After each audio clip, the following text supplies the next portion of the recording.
All in Sports Network. We love sports. It is Monday, May 5th, Cinco de Mayo. Happy Cinco de Mayo for those who celebrate.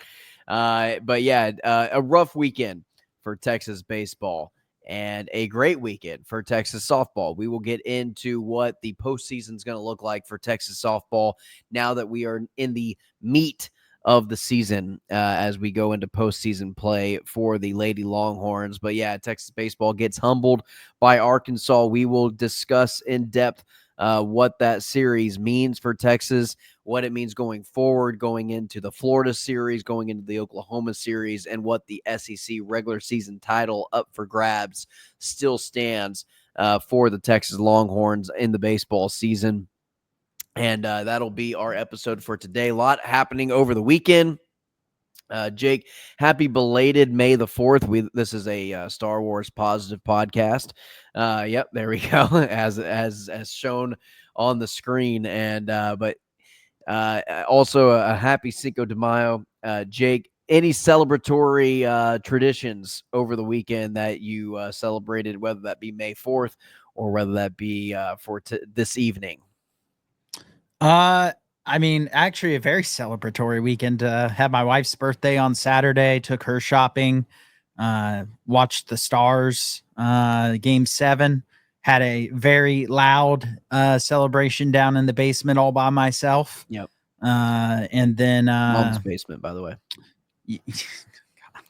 You're not gonna stop with that one. The bad thing is there'll be some people that believe it. But yeah, it's an ongoing bit. It's got and then normally I do watch some Star Wars movies. I did just see Revenge of the Sith at the theaters recently.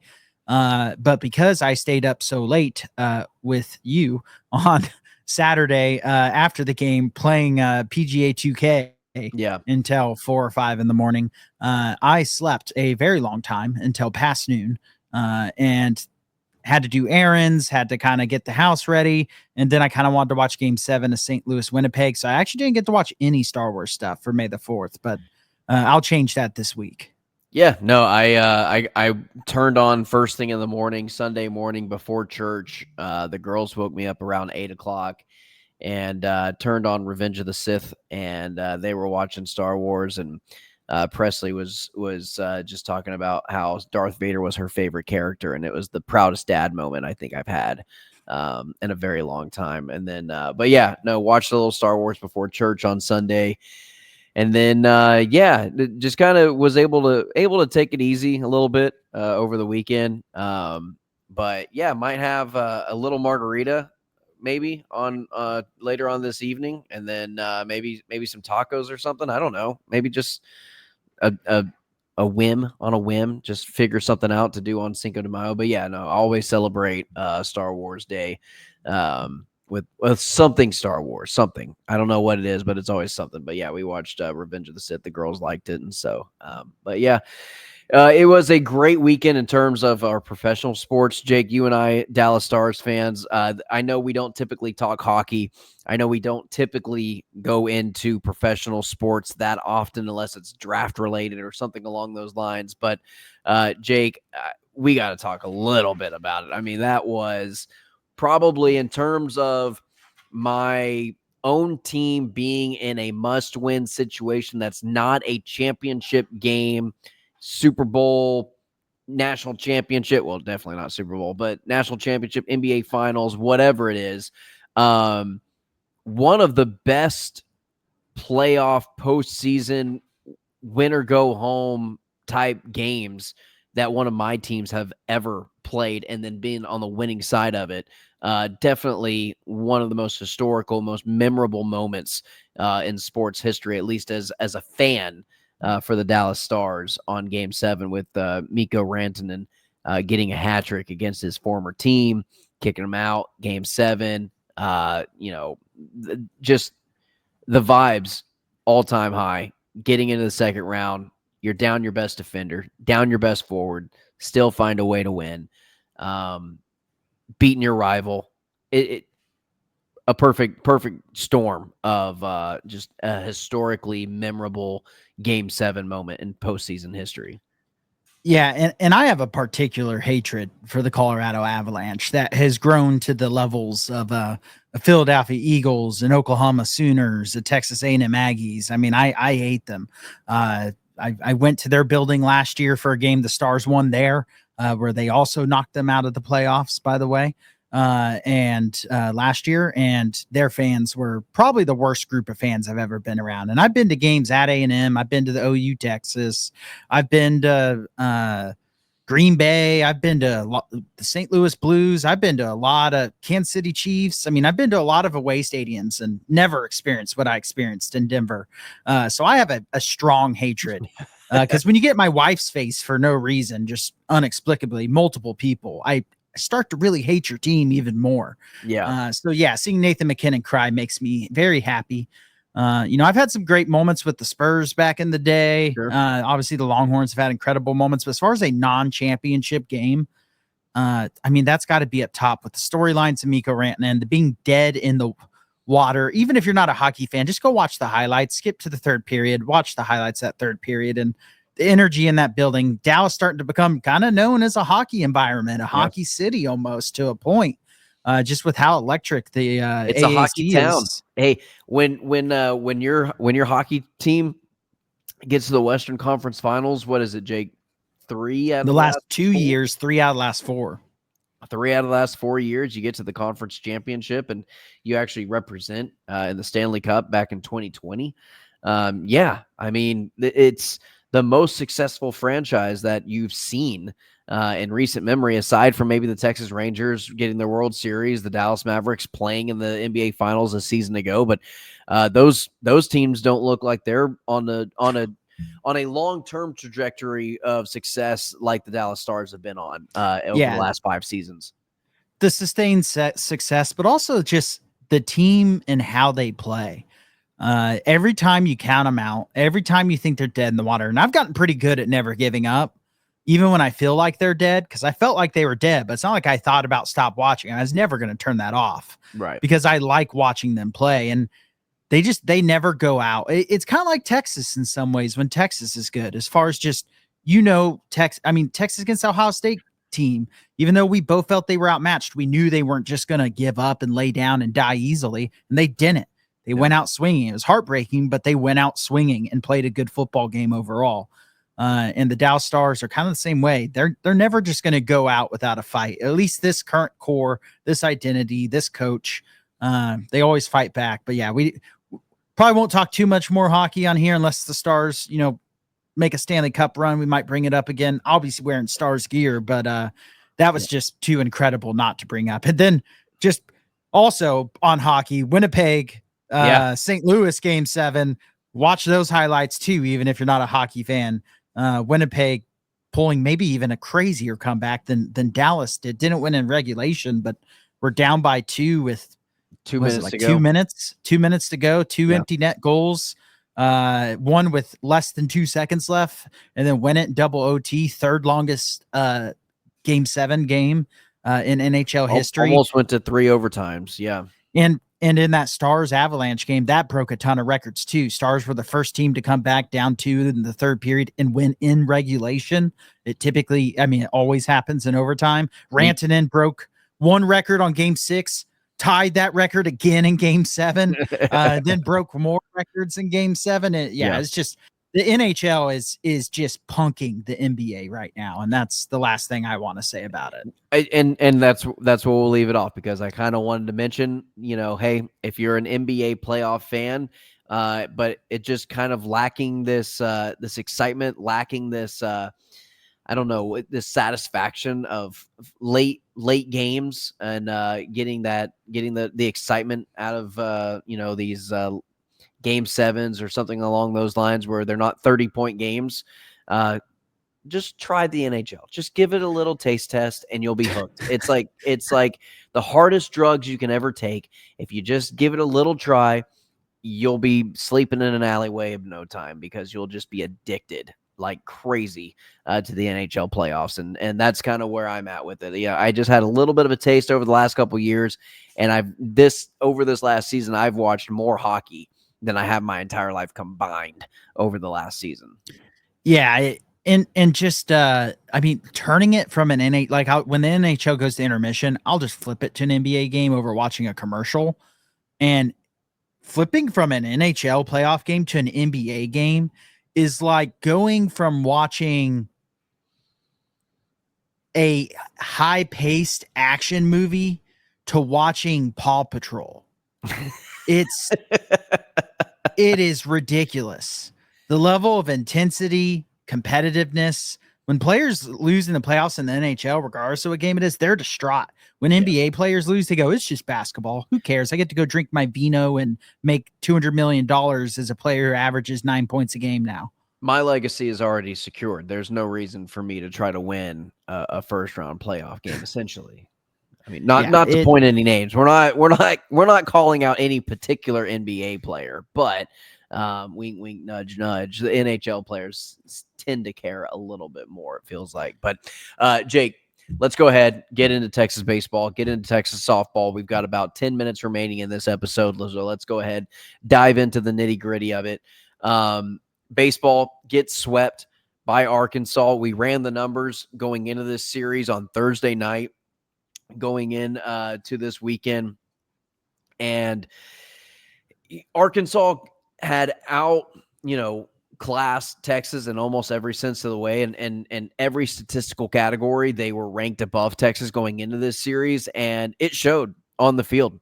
And it was a lot to do with Texas just making a lot of human error, not being prepared. A lot of it was, hey, there's one out, and Texas base runners all of a sudden think that there's two outs, and they don't continue the play. And the fielding is thinking that they've got three outs, and there's only two outs on the field in the top of the sixth or seventh, whatever it is, in a crucial point of the game. And, that is just one thing that's going to make the coaching staff go absolutely insane, of just not being mentally engaged in the game. And it felt like that all weekend long. There was a lot of just mental mistakes that turned into physical mistakes of just being unprepared. I don't know if it was a lack of bad coaching or if it was just players not, being prepared for that moment, or, being in that moment themselves as a player. And performing the way they needed to. Yeah, and I mean, obviously the narrative's going to fly around, but at the end of the day, Texas pitching, the batting was terrible. They were never going to win either of those first two games with how they were at the plate, and that's one thing. The bats heated up on Sunday, but what continued to be terrible, Saturday, what continued to be terrible was the pitching. I can't remember the stat how many walked batters and how many hit batters there were in this weekend, but it accounted for, I think, about a fourth of the total walks and hit by pitches by this pitching staff in all of SEC play, just this one weekend. Hey, but that's SEC play, baby. You can't the amount of other teams, the amount of other teams that I like watching. I'll just put it that way. And enjoy that, kind of fantasize about it almost. Yeah. And then Texas finally loses and just watch it happen. Yes. They like to sit in the corner because they can't do it themselves. But when someone else does, they get to finally celebrate it. Just disgraceful comments by LSU fans, A&M fans, Auburn fans, teams who can't beat Texas. And then they go, well, it's at home. It's really easy to win at home. Meanwhile, all these teams have lost home series, including Tennessee, who lost to Auburn this weekend. But sweeping Auburn at home is not a big deal because you won at home. Run ruling Ole Miss in a neutral field. That wasn't at Ole Miss, so that doesn't really count. But yeah, Kentucky has taken series off teams. They won that one on the road. Mississippi State's probably their worst series win. And yeah, we have mentioned on this podcast that they did. We're fortunate with some of their road schedules, but guess what? That flips next year. And so next year it's going to be the other way around. Yeah. And so we'll see how that goes next year, but trying to discredit, well, guess what? Texas still controls their own destiny to win this conference, even after getting swept. They finally lost their first series. The when you last consider all the SEC team, injuries. last SEC team to lose a series in the regular season, by the way. They were the lone team standing of being undefeated in series play and SEC play. And it came against a former number 1 ranked team in the country on the road. Yeah, and they played terrible. They got embarrassed those first 2 games, especially. There's no doubt about it, but we've been waiting for kind of injuries to catch up with them. And when you're out one of your best starting pitchers, if not your best starting pitcher, you're out Max Bailey still.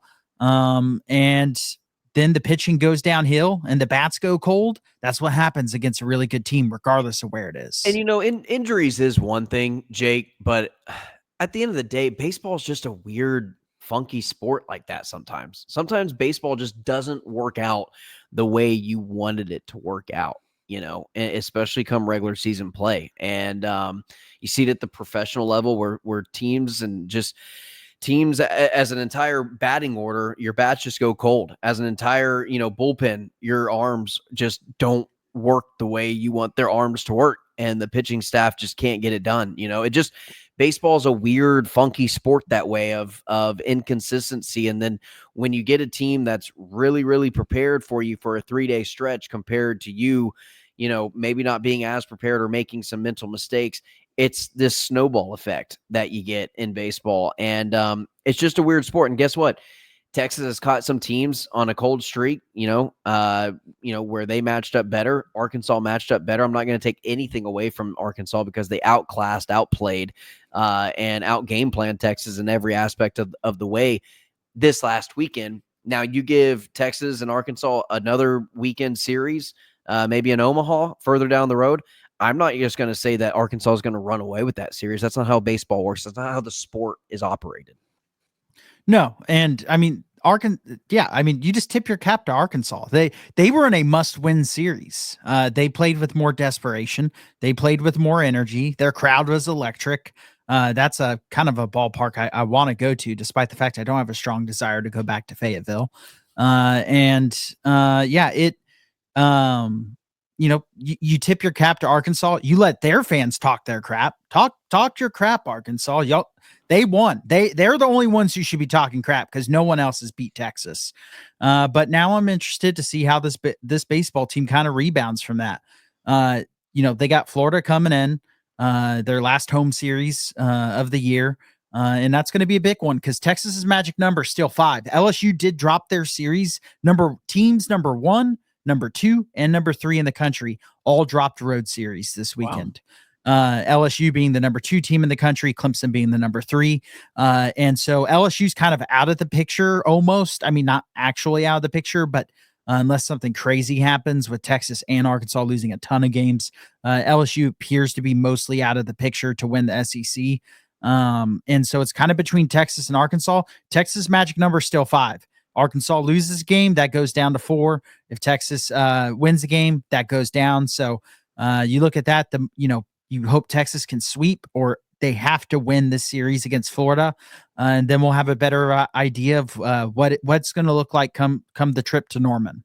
So just for as an outside fan, if you're just a casual viewer and you're kind of relying on us as your news and kind of your weekly, daily update on Texas baseball, essentially what you're looking at is either to sweep Florida and to win the series against Oklahoma in 2-1, or you're looking to win against Florida, that series 2-1, and then a sweep in Norman against Oklahoma is kind of what you're looking at. You've got 6 remaining conference games, and you need to win 5 out of those 6, which can be done. I mean, Texas has done that all season long. It's not an impossible task, but that is the number you're looking for an SEC championship. And so Texas got a little bit of a window, or a little bit of a cushion, I should say, against Arkansas, but they used just about every mulligan that they had. And that was what we said going into the weekend, was they really needed to win one game. Yeah. It was like, just avoid a sweep. And, obviously it was like win the series, but, avoiding a sweep was the only really just horrible outcome. Even losing the series, but winning one game would have been okay. So that Saturday game really stings the most to me, because they never had a chance Thursday and Friday with how they played. Saturday they had a chance. Again, the pitching just was not on spot. They were, and it appears, I think what teams are going to do the rest of the way, to give one technical analysis that I noticed and I know was talked about, is crowd the plate, because these pitchers struggled whenever you crowd the plate. And that's where a lot of walks came from. That's where a lot of hitting the batter took from. And so the pitchers are going to have to respond to that. And I look for this pitching staff to come out fired up this next week and hopefully have a much better series, because Florida's no slouch either. No one's a slouch in the SEC. That much is for sure. And they have to win this series. And really, I'm sure the goal really needs to be to sweep, because that would kind of put you back in full control of hopefully winning the SEC title. Because if you go 2-1, you're either got to sweep OU or win 2 and rely on Arkansas to lose 1. Correct. If they haven't already to that point. We'll have a better idea by the end of this weekend, but they need to take care of business against Florida first. Here's the great thing. Texas got swept with 2 series left remaining in conference play, and guess what? They still control their entire destiny, and that's all you can really ask for at this point in the season. So instead of max Wiener, maybe minimum Wiener over the weekend. Is that fair to say for the pitching rotation? Yeah, we've bragged on it all year, so you got to, but again, you're without Justin Spencer. They were almost due. I mean, the bad series was going to happen. I did not think they were going to sweep through SEC play in any way, as far as not losing a single series. And so it happened now. The team has been humbled, and I'm excited to see how they respond, because maybe it's what they needed. I wouldn't go that far. I think they, despite having the record they have had to battle back from adversity plenty this year. Injuries, losing the first game to LSU, having a pitcher go down against Auburn, losing the first game of the season, and then coming back from that, going on a long win streak. Whenever they fought through adversity, they've typically come back well. They didn't within this one series, but I just don't think they had it. And now I'll be very curious to see how they come back this next weekend. And hopefully they put on the showing. I think they will. Yeah. In better news, softball sweeps Kentucky over the weekend on a Thursday through Saturday 3-game series against Kentucky. They go ahead and get the sweep, and they end their regular season as a top 4 seed in the SEC. And so going into SEC play and tournament play, they will go in as the 3 seed behind Oklahoma and Texas A&M, and they will play the winners of Missouri and Ole Miss have the first round game.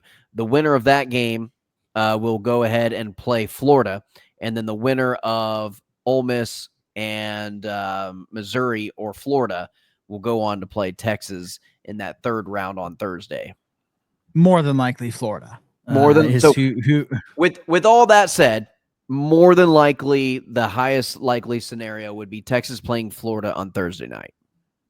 Yeah, and the big positive come out of Kentucky. Granted, Kentucky not as as good of a team as some of the others. The number 13 seed in the SEC, but the bats did heat up a little bit for softball, and now I'm curious to see if they can carry that. I think it's one of those series that you needed, after a struggle against Tennessee, a struggle against Oklahoma, especially at the plate. You needed a series where you could get it's like one of those non-conference games in college football where you play a Rice, week 3. You just kind of got to get loosened up a little bit and feel a little bit of confidence in yourself. Yeah, and we said it was a must sweep, and they did sweep. They had only had one close game. The other 2 games weren't even competitive, and yeah, it was exactly what they needed. The bats getting hot, and now you see if they can carry that over into the SEC tournament, because just like baseball, softball is kind of a streaky sport, and there isn't one dominant team this year that's just guaranteed going to win the national title like there has been in some of these previous years with how OU was. OU obviously very good this year, number 1 team in the SEC, won the SEC regular season title. But I don't think they're quite as good as their last 4 teams. Now, those 4 teams were some of the best teams in the history of the sport, but still a much more beatable team. They've dropped multiple series. And so I do think if the bats can get hot for Texas, they can still find a way to compete for a national title. We just haven't seen it yet against some of those very top of the top teams. But if you can go into those games feeling a little more confident, it'll at least give them a better shot. And I do think we have to shout out, by the way, it was Mia Scott, right? Yeah. Who played every single position in the third game. She has played every single position throughout the season, and in game 3 of that Kentucky series, Mia Scott rotated across the entire field. She was everywhere and played every position on the field that you could possibly play. That's no easy task to do. That's pretty impressive.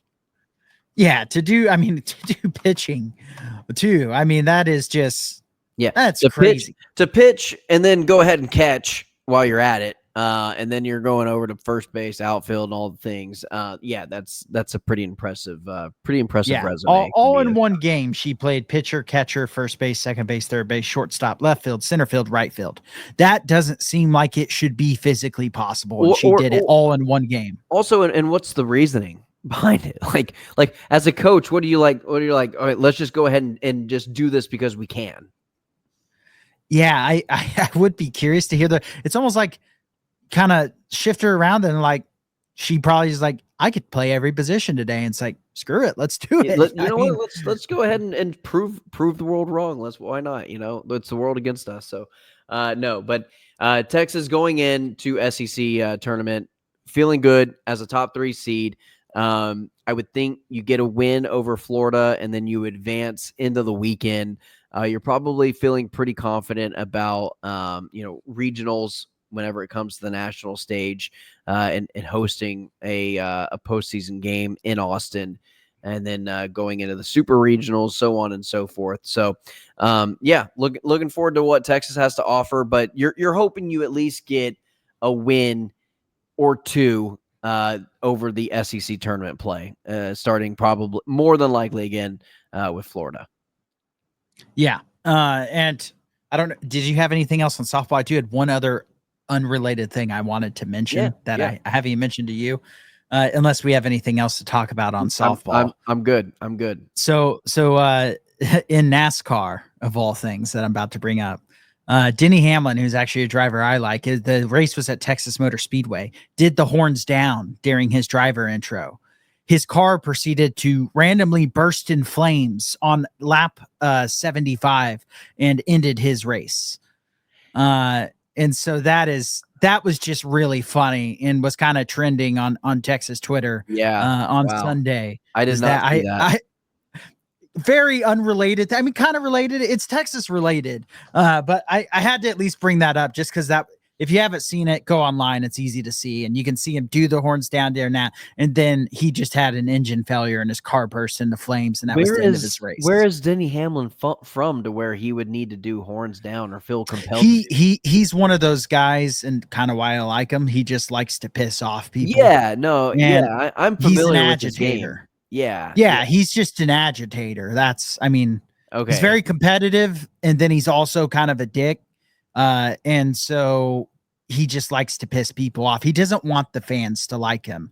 Yeah. I went to a race he won at Kansas Motor Speedway, and people were throwing beers at him, like over the fence. Yeah. It was hilarious.